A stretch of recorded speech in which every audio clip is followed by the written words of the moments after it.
孫子曰：凡自眾如自寡，分數是也；鬥眾如鬥寡，形名是也。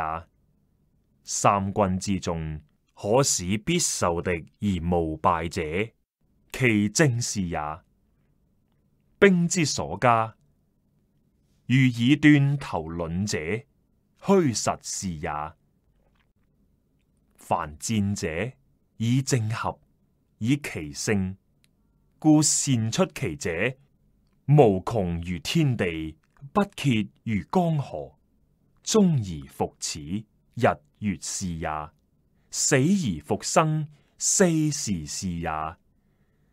聲不過五，五聲之變，不可勝聽也；色不過五，五色之變，不可勝觀也；味不過五，五味之變，不可勝嘗也。戰勢不過其政，其政之變，不可勝窮也。其政相生，如循環之無端，孰能窮之？擊水之疾，至於漂石者，勢也；致鳥之疾，至於毀折者，節也。是故善戰者，其勢險，其節短，勢如國弩，節如發機。紛紛雲雲，鬥亂而不可亂；渾渾沌沌，形圓而不可敗。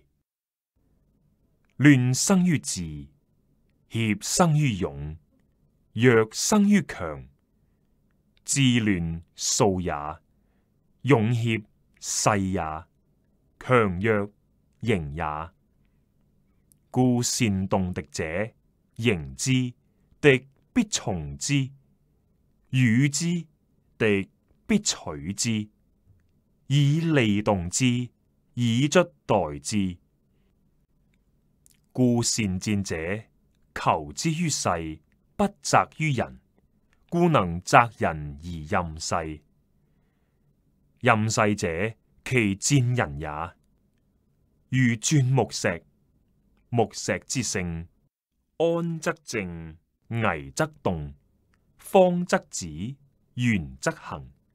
故善戰人之勢，如鑽圓石於千仞之山者，勢也。